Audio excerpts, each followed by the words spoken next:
Pues bueno, les pido que me acompañen en sus Biblias, por favor, ahí al capítulo 2 del Evangelio de Mateo. Y este capítulo lo vamos a analizar en dos sesiones. Esta primera sesión vamos a hablar acerca de la estrella de Jacob, la estrella de Belén. Vamos a hablar de profecía. Recuerden que al inicio de este evangelio, yo les compartí que vamos a estudiar, vamos a ver muchas profecías, porque el Evangelio de Mateo es uno de los evangelios más completos y por la misma razón es en el evangelio en donde la mayor parte de las profecías vemos mucho cumplimiento en el ministerio de Yeshua. No solamente en su ministerio, sino incluso desde antes de que él naciera. Así es de que, pues bueno, yo espero que se gocen junto conmigo. Y bueno, este capítulo vamos a analizar el tema de esta estrella, la estrella que fue profetizada y que anunció el nacimiento de Yeshua, y que también en un momento dado vamos a tener que analizar algunos aspectos que tienen relación con una antigua tradición relacionada con los magos, estos magos de Oriente que se mencionan. Y la razón es porque algunas personas que de alguna manera consideran importante ese tema, vinculan esta tradición, pero no logran vincularlo a la luz de la escritura. Sin embargo, hay un aspecto histórico que debemos de contemplar en ese detalle. Por eso es importante que nosotros lo analicemos con detenimiento. Porque estos magos que se mencionan, que venían de Oriente, son personas extranjeras, o fueron personas extranjeras. Y estas fueron las que anticiparon este acontecimiento tan importante que fue profetizado a Israel. Es decir, personas extranjeras vieron este anuncio, la profecía de la estrella de Jacob, pero de tierra extranjera, en relación a una profecía anunciada para Israel, lo que en un momento dado se traduciría en el acontecimiento histórico y bíblico de la adoración de los extranjeros que rendirían al rey de Israel. Así es de que bueno, ahí acompáñenme sus Biblias, desde el versículo 1 vamos a leer. Dice: cuando Yeshua nació en Belén de Judea, en días del rey Herodes, vinieron del oriente a Jerusalén unos magos. Aquí está el punto central. Y bueno, primero se menciona a este rey Herodes. Para la época en que nació Yeshua, Judea ya se encontraba gobernada por Herodes, un personaje al que también se le conoció como Herodes el Grande, debido a que fue un rey de Judea y de Galilea, de Samaria e Idumea, entre los años 37 y el año 4 antes de Yeshua. Este Herodes siempre fue fiel a Roma, al Imperio Romano, y él fue conocido por sus proyectos constructivos colosales, muy grandes, y bueno, se piensa que esa fue la razón por la cual le apodaron de esa manera, Herodes el Grande. Y estas construcciones enormes, entre ellas está la expansión del segundo templo de Jerusalén, ¿sí?, que también se le conoció como el templo de Herodes, la construcción del puerto de Cesarea Marítima y las fortalezas de Masada y Herodión. Este último lugar, Herodión, es el lugar en donde él fue sepultado una vez que murió. Este gobernante fue el autor de lo que la historia registró como la matanza de los inocentes, un evento que se describe en este capítulo 2 del Evangelio de Mateo. Irónicamente, a este hombre siempre se le identificó con la religión judía, como una persona religiosa, debido a que él y su familia fueron convertidos al judaísmo. por razones políticas y no por razones de fe, obviamente. Pero en este caso, él, Herodes y su familia, como muchos otros, esta conversión tuvo que ver con un decreto que desde el tiempo de Hircano I, que fue el etnarca y sumo sacerdote de Judea, de la familia de los Asmoneos. Ustedes recordarán el tema de Hanukkah, de ahí deriva todo. Este hombre gobernó desde el año 134 al 104 antes de Yeshua, y era el tercero y último de los hijos de Simón Macabeo, a quien sucedió en el poder, aunque sin usar el título de rey. Y bueno, cuando este Juan Hircano conquistó la región de Idumea, que es la tierra de Edom, de acuerdo a la escritura, la Biblia te marca como la tierra de Edom, es Idumea, en torno al año 140-130 de Yeshua. Él exigió la obediencia de los idumeos a la ley judía, so pena de ser desterradas las personas. Así es de que muchos idumeos se convirtieron al judaísmo y por ende, ¿qué creen? Pues se circuncidaron con todo el tema de la circuncisión, obviamente, independientemente de que su fe no fuera tan arraigada a entender los motivos espirituales de este mandamiento, el mandamiento de la circuncisión que fue dado a Abraham. Así es de que se circuncidaron y muchos se casaron también con judíos y adoptaron sus costumbres. Y junto con cuando hablamos de costumbres, estamos hablando de toda la tradición judía. No necesariamente solo adoptaron como la ley de Moisés a sus vidas, sino estamos hablando del paquete completo, por decirlo de una forma.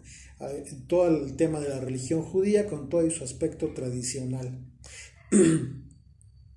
Esa fue la razón por la que a Herodes se le describía como judío, y aunque era una identificación o una identidad religiosa que siempre estaba puesta en duda, era obvio porque su vida, su estilo de vida de todos los herodianos, obviamente que no era bien vista por los verdaderos religiosos judíos.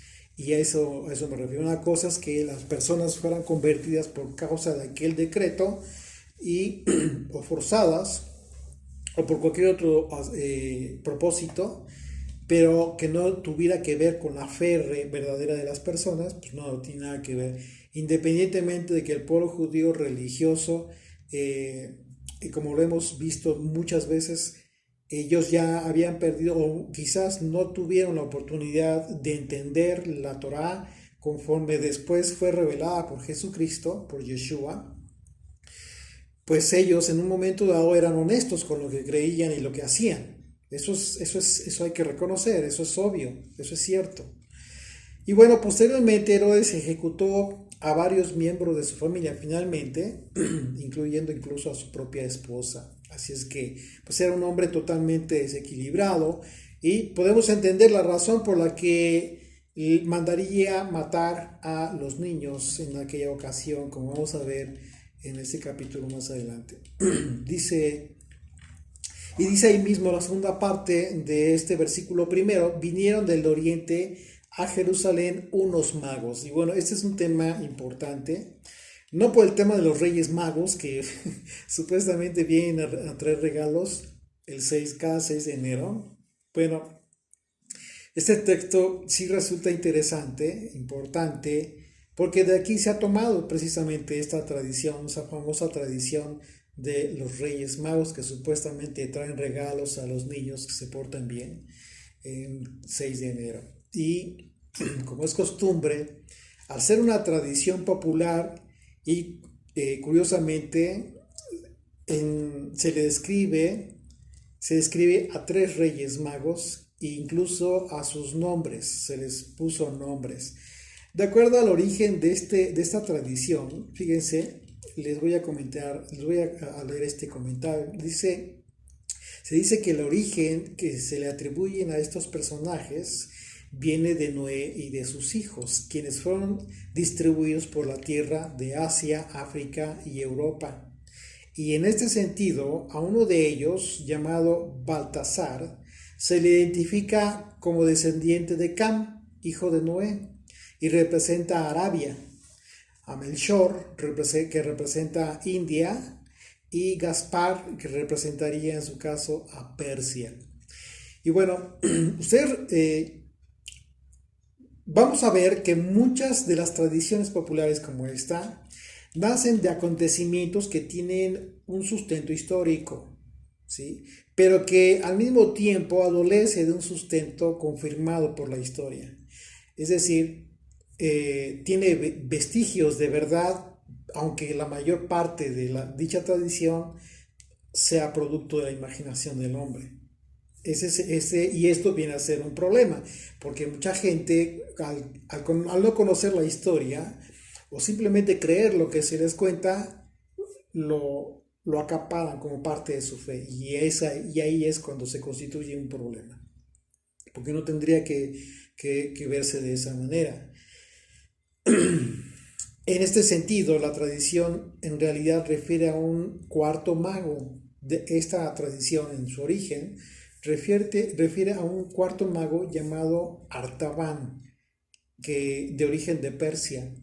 Y a este se le describe como un hombre de gran riqueza y de gran sabiduría, mucho aprendizaje y también de gran fe. Y supuestamente él y sus compañeros habían estudiado las escrituras para averiguar cuándo nacería en su momento el Salvador de Israel.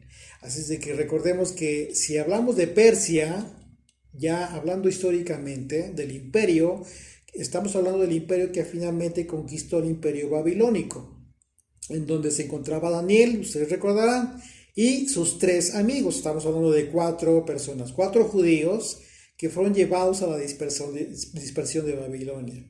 Solo que para el tiempo del nacimiento de Yeshua, pues imagínense el tiempo de separación, estamos hablando de siglos de separación entre un evento y el momento en que estos magos vienen. No se podría conectar bajo ninguna circunstancia esta situación. Y es ahí donde esta tradición trata de encajarse, pero no, definitivamente.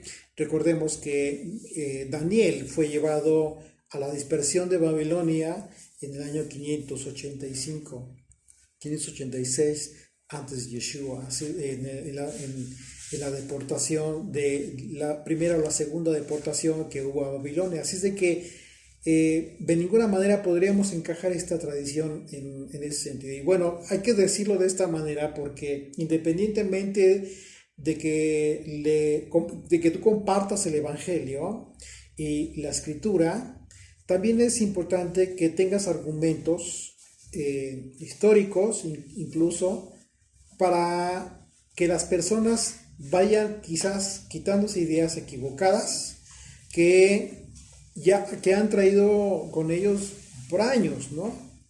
Y que incluso, aunque han llegado al punto incluso de tomar este tema, este aspecto tradicional como una costumbre popular, lo cierto es que hay personas que no lo toman tan a la ligera, sino que, como les decía hace un momento, lo hacen formar parte de su fe, y es ahí y eso es lo triste, porque se están agregando de elementos que no tienen nada que ver con lo que debería ser su fe, una fe verdadera con sustento bíblico.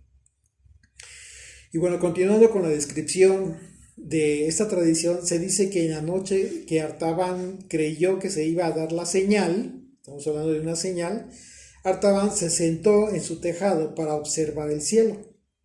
Si la estrella aparece, dice, me prepararán me esperarán durante 10 días y luego nos dirigiremos a Jerusalén, le dice a sus 3 amigos.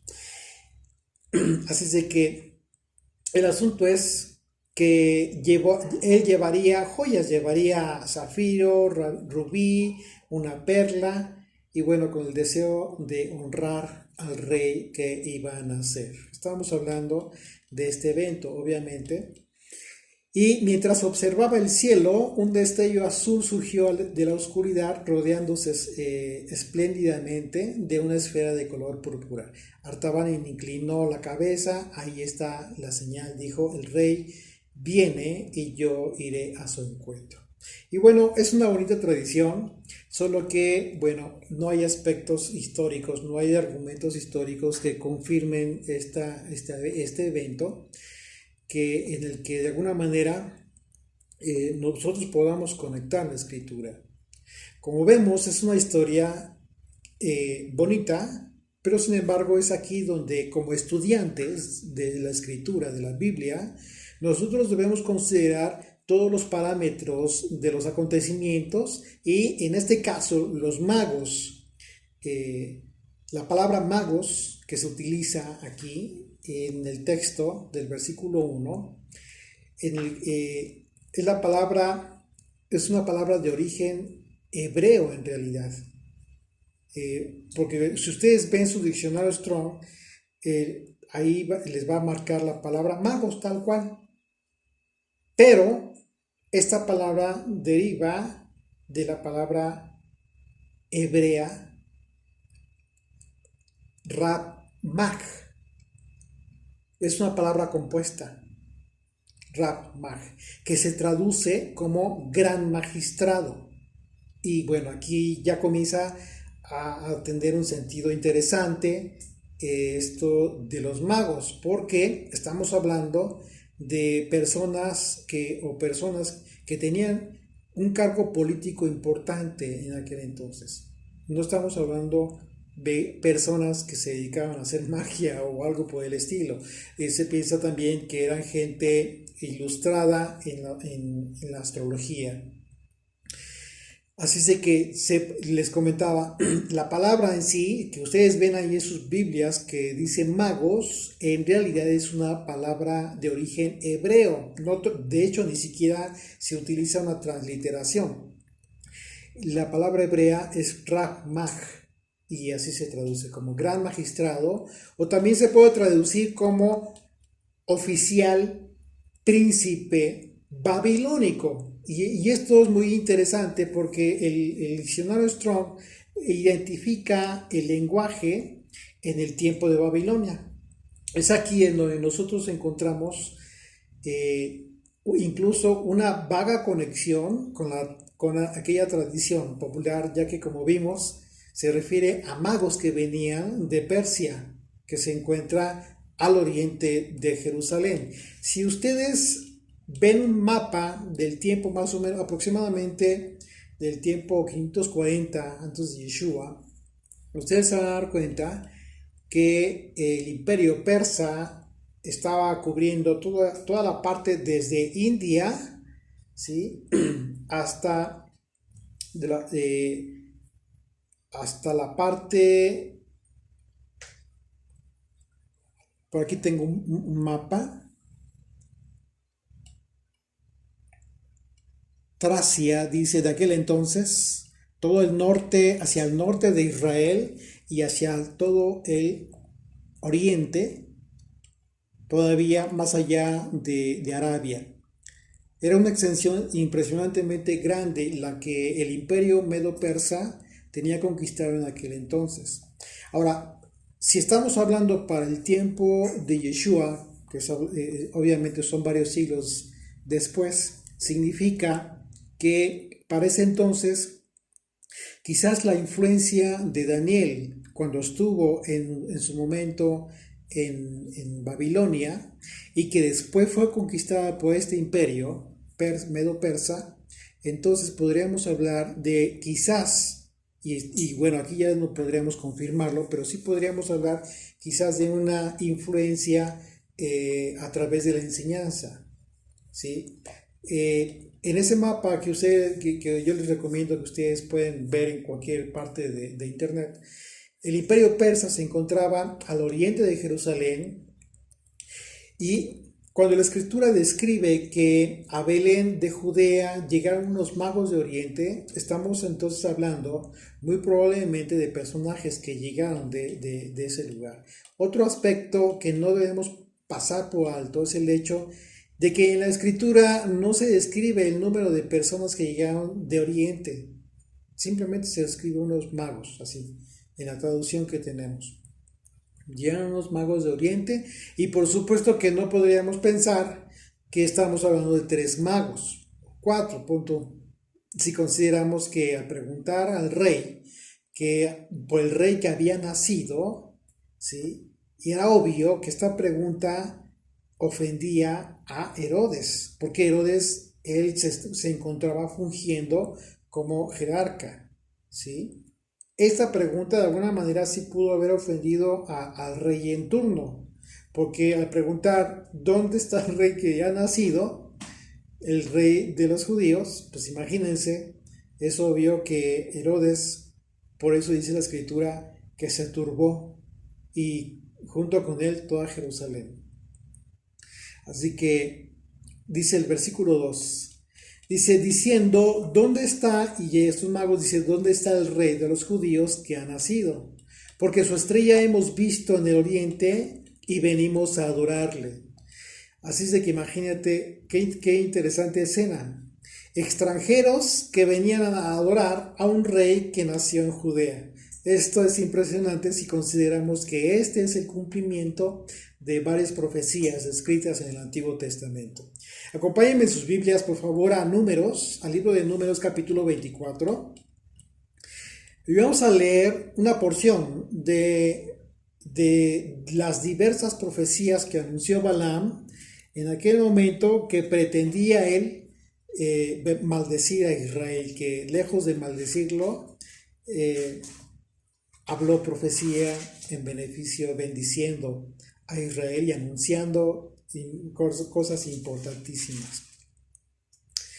Dice, desde el verso 15, por favor, Números 24, verso 15, dice, dijo Balaam, hijo de Beor, dijo el varón de ojos abiertos, dijo el que oyó los dichos del Señor, y el que sabe la ciencia del Altísimo, el que vio la visión del Omnipotente, caído, pero abierto los ojos. Lo veré, mas no ahora. Lo miraré, mas no de cerca.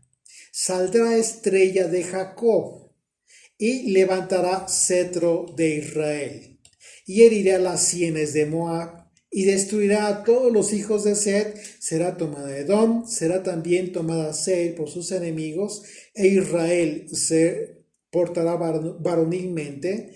De Jacob saldrá el dominador, y destruirá lo que quedare de la ciudad. Bueno, aquí no pierdan esta porción, por favor, porque vamos a analizar esta porción y algunas palabras importantes. La palabra estrella, que ustedes pueden ver ahí en su versículo 17, la palabra estrella que se utiliza en esta profecía de Balaam en el hebreo es la palabra kokab, que en el contexto de este pasaje y en el contexto profético se traduce como príncipe. Es decir, al hablar esta profecía, Balaam, al hablar de esta estrella, está hablando de un príncipe. Esto significa que Balaam está profetizando acerca de un príncipe que nacería de Jacob, es decir, descendiente de las tribus de Israel, como una referencia, por supuesto, a Israel. Siempre que se habla de las profecías acerca de Jacob es una referencia a Israel. Y la profecía, al referir que se levantará cetro, la palabra cetro en el hebreo es la palabra shevet. Dice cetro, se levantará cetro de Israel, se refiere a una vara o báculo con el cual gobernará el príncipe, objeto de esta profecía. En este sentido, la profecía de Balaam confirma una profecía y bendición que Jacob le dio a Judá, el padre de las 12 tribus. Ahora acompáñenme un poco más atrás, a Génesis 49, por favor. Y vamos a ir conectando las palabras para confirmar de por qué estamos hablando, de lo importante de la visión que tuvieron estos magistrados, estos hombres que tenían un cargo importante en aquel entonces en Oriente. Génesis 49, desde el versículo 8, por favor, dice: Judá, te alabarán tus hermanos. Comienza la bendición que le va a dar a Judá por parte de Jacob. Dice: tu mano en la cerviz de tus enemigos. Los hijos de tu padre se inclinarán a ti.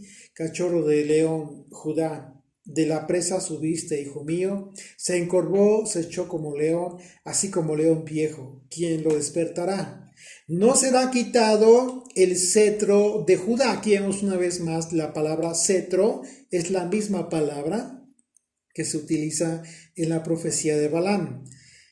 Cetro de Judá, ni el legislador de entre sus pies, hasta que venga Shiloh, y a este se congregarán los pueblos, atando a la vid su pollino y a la cepa del hilo de su asna. El hijo de su asna lavó en el vino su vestido y en la sangre de uvas su manto.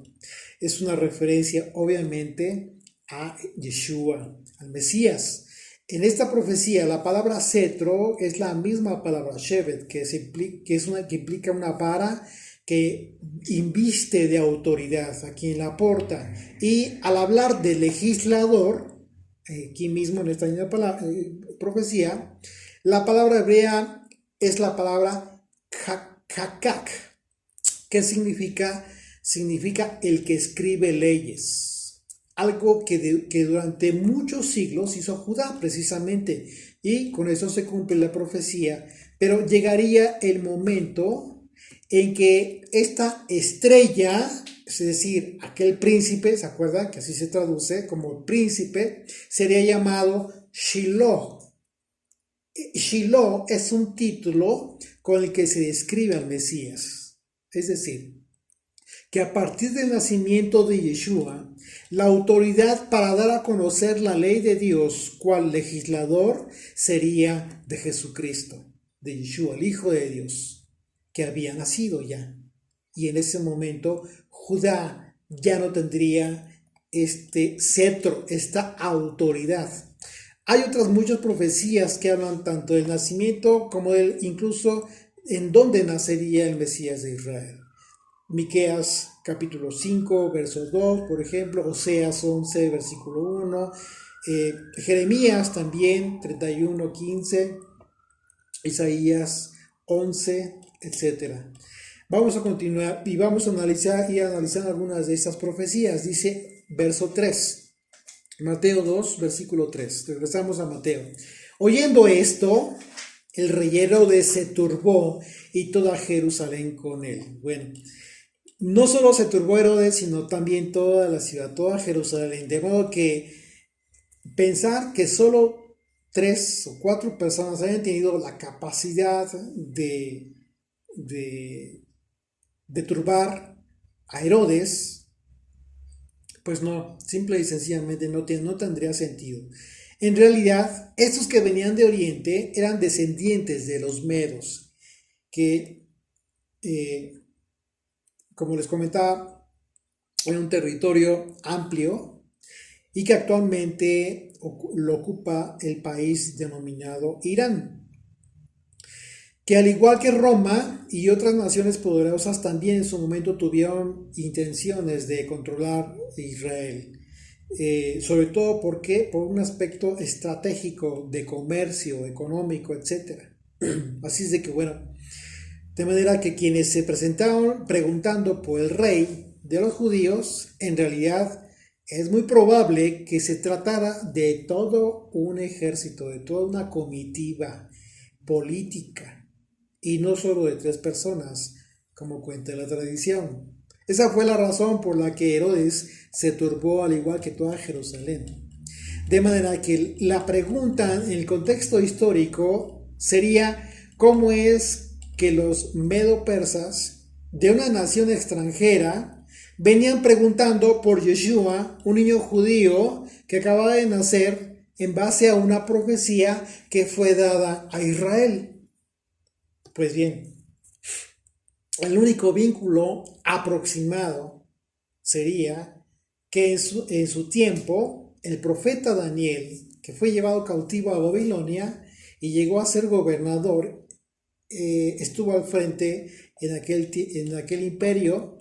Pues si consideramos que Daniel jamás se apartó del Señor, siempre fue fiel al Padre, su posición en aquel imperio pudo haberle dado facultades y también incluso le pudo haber permitido influir en muchas generaciones, sobre todo porque recordemos que hubo muchos judíos que, a pesar de que el juicio determinado por Dios acerca del exilio concluyó, ¿sí? Muchos judíos, regresaron a Jerusalén, pero muchos judíos no regresaron a Jerusalén. Así que, y no solo eso, durante todos esos años, ellos recibieron carta de Jeremías en donde el Señor les dijo: tengan hijos, tengan familia, trabajen, oren por la nación en donde se encuentran, etcétera, etcétera. Allá en Babilonia, dice el Señor, porque si le va bien a los gobernantes, ustedes estarán bien. Lo que sucedió fue que efectivamente hicieron vida. Mucha gente, muchas familias judías que fueron llevadas a la dispersión de Babilonia, ellos hicieron vida y obviamente que continuaron viviendo allá. Así es de que estamos hablando de quizás un supuesto, porque pues sí, contamos con algunos aspectos históricos, pero eso no lo describe la Biblia. Así es de que hay que separar una cosa de la otra. Una cosa es lo que tenemos en la Escritura y otra cosa es son los cabos que podemos quizás ir atando, sin llegar a una certeza del 100%, por supuesto, porque sería como que no sería lo más correcto, pero sí quizás un aproximado, una idea de qué fue lo que pudo haber sucedido, cómo fue que estos magistrados que vinieron de una tierra extranjera venían preguntando por el Rey de Reyes y Señor de Señores, que había nacido, y basados precisamente en una profecía impresionante dada por Balaam, otro extranjero, profeta, que a final de cuentas profetizó la llegada del Mesías. Si bien es cierto que no podríamos asegurar a ciencia cierta esta hipótesis, lo cierto es que sí existe una conexión innegable entre los dispersos de Israel, que se mantuvieron fieles a Dios en el exilio, y el cumplimiento de las profecías que anunciaron el nacimiento del Rey y Mesías, aquel en quien serían reunidos todos los dispersos de Israel. Continuamos ahí en el verso 4 de Mateo 2. Dice: y convocados todos los principales sacerdotes y los escribas del pueblo, Herodes les preguntó dónde había de nacer el Mesías. Ellos le dijeron: en Belén de Judea, porque así está escrito por el profeta. Y aquí se describe una parte de la profecía. Dice: y tú, Belén, de la tierra de Judá, ¿no eres la más pequeña entre los príncipes de Judá? Porque de ti saldrá un guiador que apacentará a mi pueblo Israel. Y bueno, la palabra apacentará en el griego es la palabra poimaino, que significa guiar, efectivamente. Aquí los llamados sabios, estos escribas, fueron citados. ¿Qué fue lo que hicieron? Citaron la profecía de Miqueas, que de acuerdo al texto que tenemos en la traducción, pues es así. Dice Miqueas capítulo 5, verso 2, dice: pero tú, Belén Efrata, pequeña para estar entre las familias de Judá, de ti me saldrá el que será Señor de Israel, y sus salidas son desde el principio, desde los días de la eternidad. Y bueno, aquí hay palabras también muy interesantes. Como vemos, esta profecía describe que el Mesías tiene la calidad de eterno, pero que con el propósito de cumplir la profecía de nacer de una virgen, dejaría sus salidas. Si ustedes se dan cuenta, dice ahí mismo, dice en la profecía, de ti me saldrá el que será rey, señor y señor de Israel, y sus salidas son desde el principio, desde los días de la eternidad. Esta expresión de las salidas son una referencia al proceder eterno. Por ello, el texto a continuación dice que las dejaría, hablando de estas salidas, de esta calidad de eterno. Dice versículo 3, pero los dejará hasta el tiempo que dé a luz a la que ha de dar a luz. Y es una referencia propiamente a Miriam.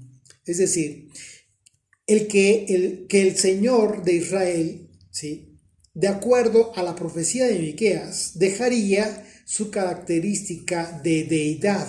Ustedes recordarán que en los estudios de Génesis que hemos analizado, pues hemos confirmado que efectivamente Yeshua, como él lo comentó en un momento dado con los líderes judíos, él es antes que Abraham.